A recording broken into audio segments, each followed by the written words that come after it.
السلام علیکم ناظرین، آج میں آپ کے لیے ایک انوکھی اور دلچسپ کہانی کے ساتھ حاضر ہوئی ہوں، مگر کہانی شروع کرنے سے پہلے میری گزارش ہے کہ اگر آپ نے میرے چینل کو سبسکرائب نہیں کیا تو پلیز سبسکرائب کر دیں اور بیل نوٹیفیکیشن کے بٹن کو بھی دبا دیں تاکہ میری ہر کہانی بر وقت آپ کو مل سکے۔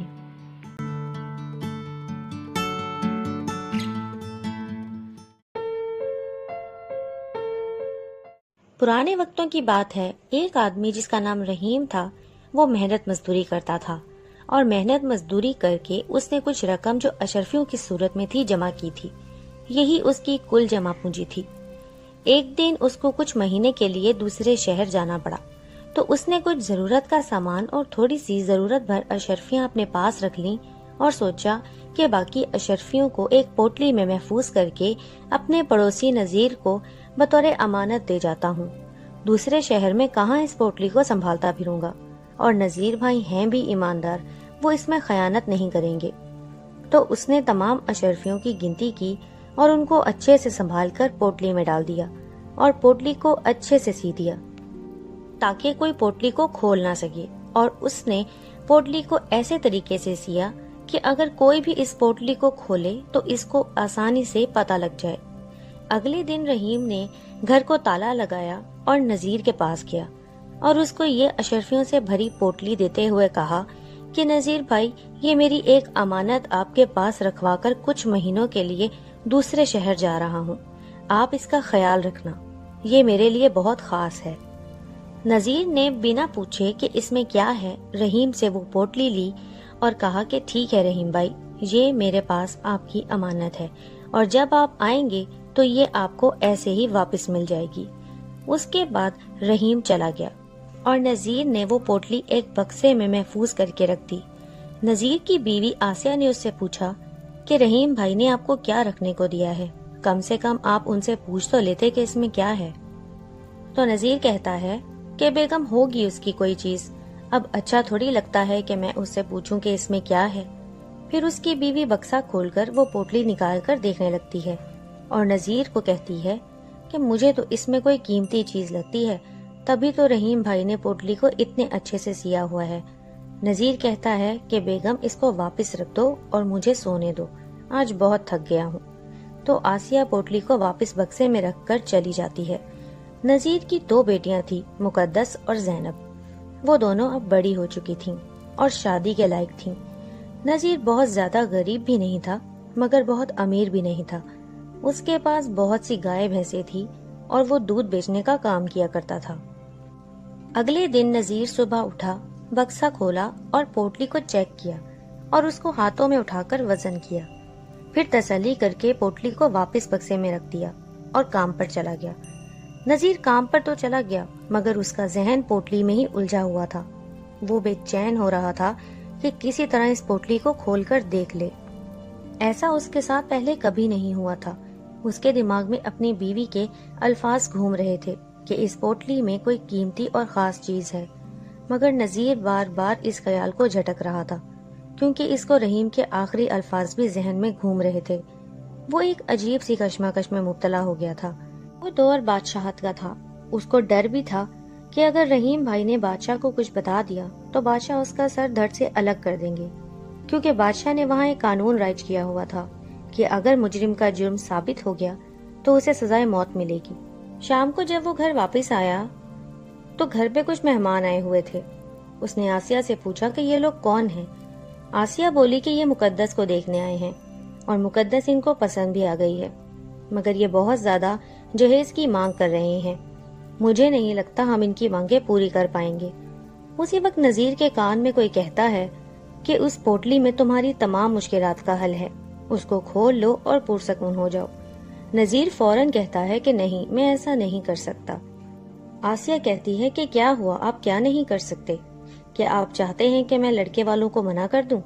اگر آپ کہتے ہیں تو میں منع کر دیتی ہوں، باقی آپ خود دیکھ لیجئے گا، اتنے اچھے رشتے بار بار نہیں ملتے۔ نذیر کہتا ہے نہیں بیگم، میں کچھ اور سوچ رہا تھا، تم ان لوگوں سے کچھ دن کا وقت مانگ لو اور کہو کہ ہمیں سوچنے کا وقت دیں۔ اس کے بعد نذیر بھی اندر جا کر ان لوگوں سے ملتا ہے۔ نذیر کو بھی وہ لوگ اور لڑکا بہت اچھے لگتے ہیں۔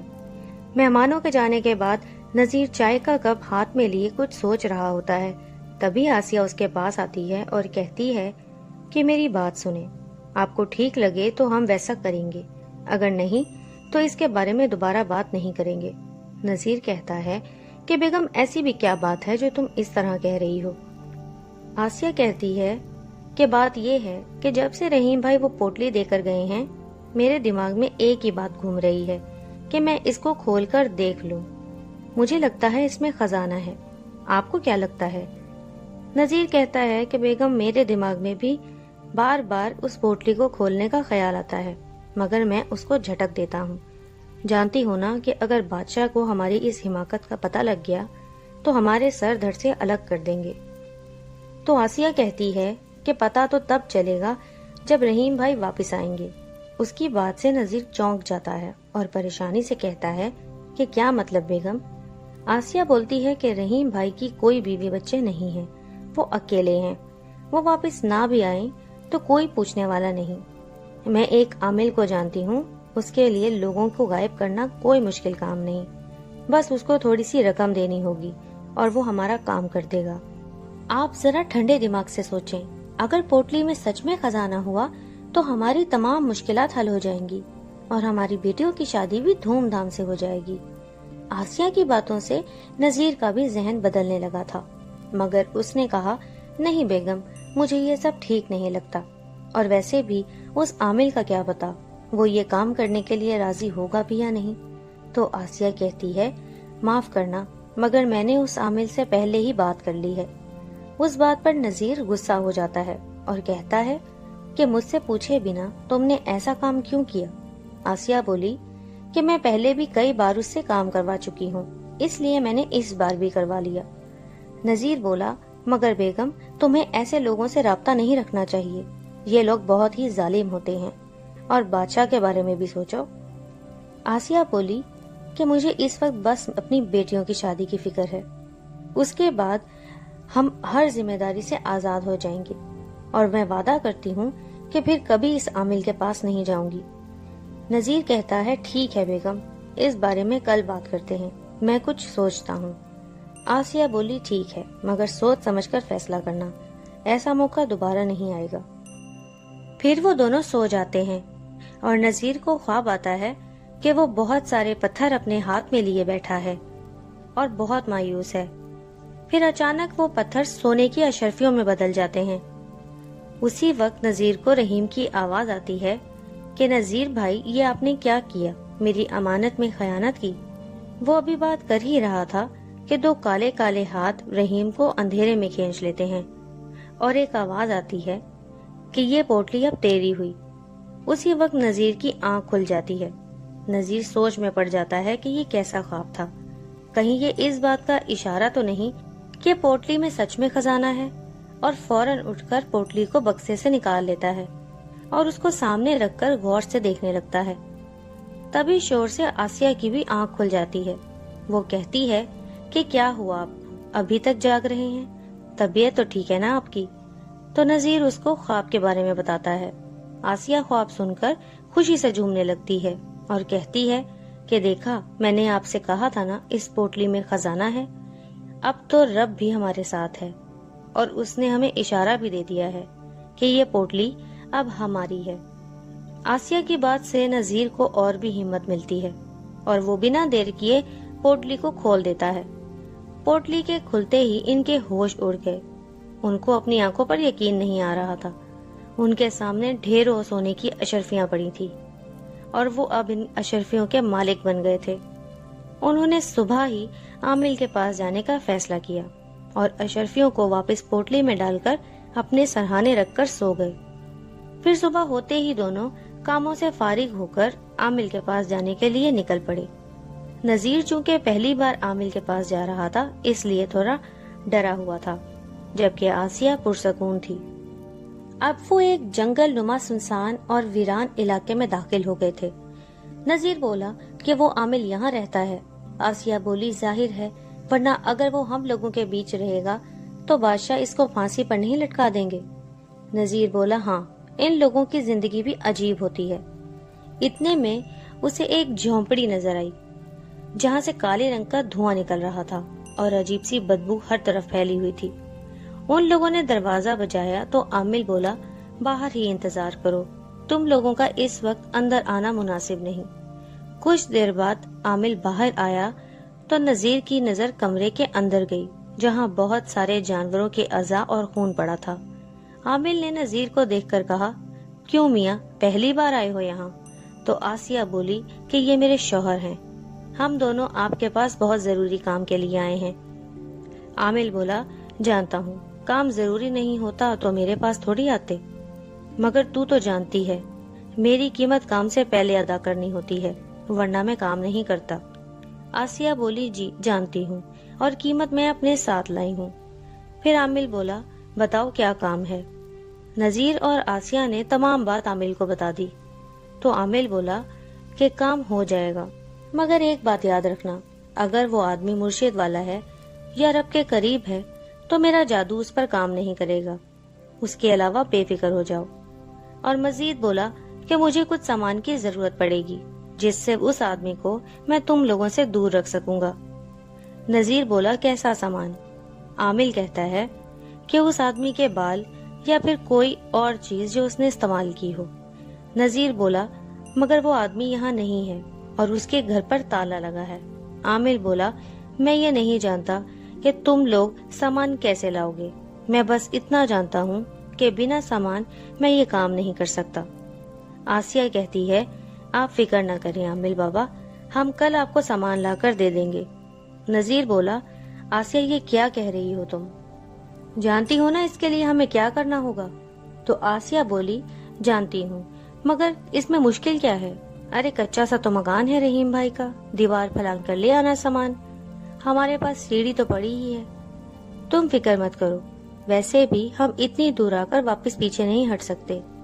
خود ہی سوچو، رحیم بھائی واپس آ گئے تو پوٹلی کے بارے میں کیا جواب دو گے ان کو کہ پوٹلی کیسے کھل گئی اور اس کے اندر موجود اشرفیاں کہاں گئی؟ آسیہ کی بات سن کر نذیر سوچ میں پڑ گیا اور بولا کہ ٹھیک ہے بیگم، یہ کام ہمیں رات کے اندھیرے میں چھپ کر کرنا ہوگا، یاد رہے کہ ہماری بیٹیوں کو اس کا کچھ پتہ نہ چلے۔ پھر دونوں عامل کو کام کرنے کی تیاری کا بول کر گھر چلے گئے۔ اسی رات ان دونوں نے رحیم کے گھر چوری سے گھسنے کا ارادہ کیا اور ٹھیک رات 11 بجے نذیر گھر سے نکلا اور سیڑھی کی مدد سے رحیم بھائی کی دیوار پھلانگنے لگا۔ آسیہ بھی اس کے ساتھ تھی اور ادھر ادھر نظر رکھ رہی تھی اور بولی کہ اگر کوئی آ گیا تو میں کھانس دوں گی، آپ سمجھ جانا اور روشنی بند کر دینا تاکہ کسی کو شک نہ ہو۔ کچھ دیر بعد جب نذیر رحیم کے گھر گھسنے میں کامیاب ہو گیا تو اس نے رحیم کے گھر کچھ عجیب محسوس کیا، مگر اس نے اپنی سوچ کو نظر انداز کرتے ہوئے سامان ڈھونڈنا شروع کر دیا۔ پھر اس کی نظر رحیم کے کمرے کے دروازے پر لٹکی قمیص پر پڑی جو خاصی میلی لگ رہی تھی اور اس پر رحیم کے کچھ بال بھی لگے ہوئے تھے۔ اس نے وہ قمیض اٹھائی اور فوراً دیوار پھلانگ کر واپس آ گیا۔ اسی وقت ایک سفید رنگ کی بلی نے نذیر پر حملہ کیا اور اس کے بازو کو زخمی کر دیا۔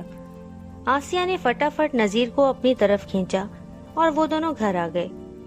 گھر آتے ہی نذیر اس بلی کو برا بھلا کہنے لگا اور اپنی بیگم سے کہنے لگا کہ جلدی سے ہلدی کا لیپ بنا کر لاؤ اور اس زخم پر لگاؤ، اس سے پہلے کہ یہ زخم خراب ہو جائے۔ آسیہ فوراً سے لیپ بنا کر لائی اور زخم پر لگا کر کپڑے کی پٹی باندھی۔ پھر یہ دونوں سو گئے، مگر نذیر کو بار بار اس بلی کا خیال آ رہا تھا۔ وہ سوچ رہا تھا کہ بلی تو انسان کو دیکھ کر دور بھاگتی ہے، مگر اس بلی نے مجھ پر حملہ کیا۔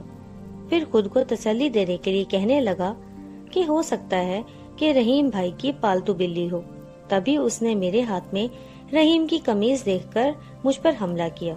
آخر ان کو اپنے مالک کی مہک کا علم جو ہوتا ہے، اور بے فکر ہو کر سو گیا۔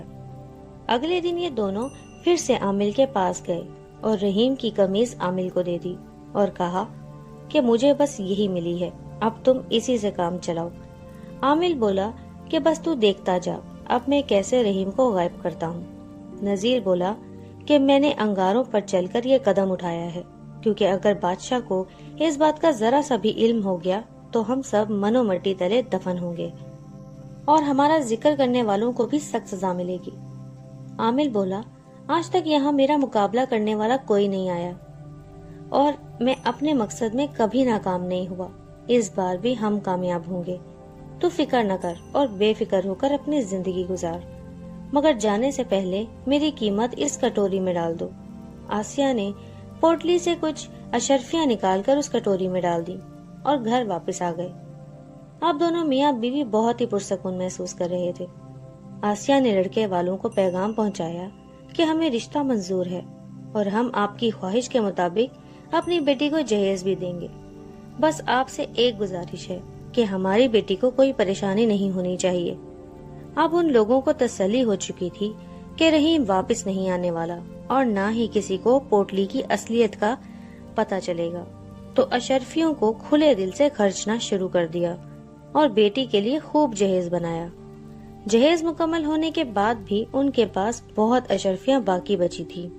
نذیر نے کہا کہ بیگم، ویسے تو مجھے یقین ہے کہ رحیم واپس نہیں آنے والا، مگر پھر بھی میں سوچ رہا تھا کہ کیوں نہ اس کی پوٹلی میں پتھر اور کچھ اشرفیاں ڈال کر سلوا کر رکھ دوں کہ اگر وہ واپس آ بھی جائے تو میں اس کی پوٹلی اس کے حوالے کر سکوں۔ آسیہ بولی، ارے آپ کیوں وہم کر رہے ہیں؟ وہ عامل اب تک رحیم بھائی کو ایسی جگہ پہنچا چکا ہوگا جہاں سے واپسی ناممکن ہے، مگر آپ پھر بھی اپنی تسلی کے لیے ایسا کرنا چاہتے ہیں تو میں آپ کو نہیں روکوں گی، مگر آپ اس پوٹلی کو سیئیں گے کیسے؟ تو نذیر کہتا ہے کہ میں ایک ایسے رفوگر کو جانتا ہوں جس کا رفو کیا ہوا کوئی نہیں پہچان سکتا کہ کبھی یہ پھٹا بھی ہوا تھا۔ آسیہ بولی، تو پھر دیر کس بات کی ہے؟ پھر انہوں نے پوٹلی میں پتھر بھر دیے اور اوپر تھوڑی سی اشرفیاں رکھ دی کہ جب رحیم پوٹلی کو کھولے تو اس کو اشرفیاں نظر آئیں اور اس کو سلوا کر رکھ دیا۔ پھر 2 ماہ بعد وہ دن آیا جس کا ان کو بے صبری سے انتظار تھا۔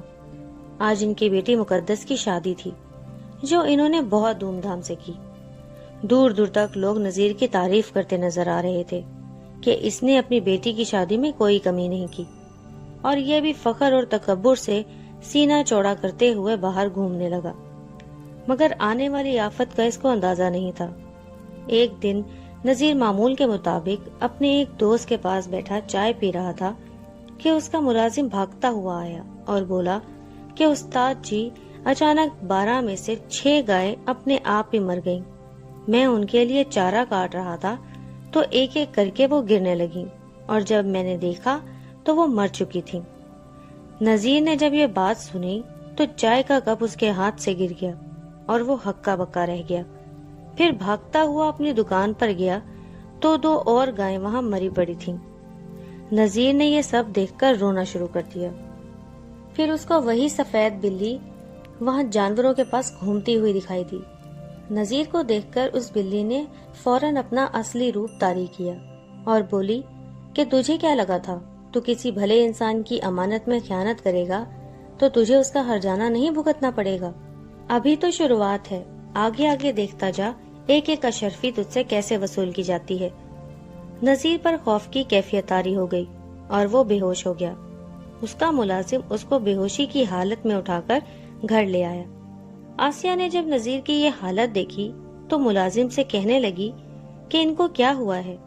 تو ملازم بولا کہ آج اچانک ہمارے 12 جانوروں میں سے 8 گر کر مر گئے، جبکہ وہ سب تندرست تھے۔ بس استاد جی سے یہ سب برداشت نہیں ہوا اور پھر ایک سفید بلی کو دیکھ کر اتنا ڈر گئے کہ بے ہوش ہی ہو گئے۔ آسیہ بلی والی بات سن کر سوچ میں پڑ گئی، پھر خود سے بولی کہیں وہ وہی بلی تو نہیں تھی جس نے پہلے بھی ان پر حملہ کیا تھا؟ پھر کہتی ہے ان کے ہوش میں آتے ہی پوچھوں گی کہ یہ سب کیا ہو رہا ہے۔ اس نے جب نذیر کو ہاتھ لگایا تو وہ بخار میں تپ رہا تھا۔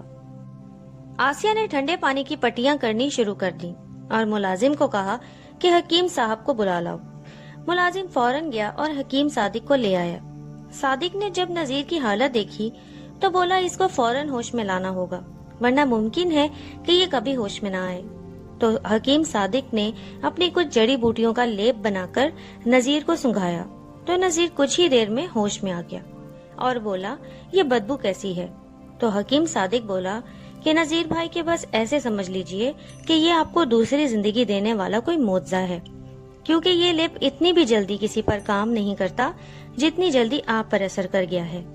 لگتا ہے آپ کی عمر بہت طویل ہے، اور مسکرانے لگا۔ پھر کچھ دوائیاں آسیہ کو دیتے ہوئے کہا کہ ان کو دودھ کے ساتھ کھلا دینا، یہ بالکل ٹھیک ہو جائیں گے، اور وہاں سے چلا گیا۔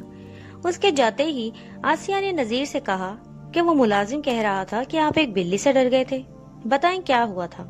تو نذیر نے سب کچھ آسیہ کو بتا دیا۔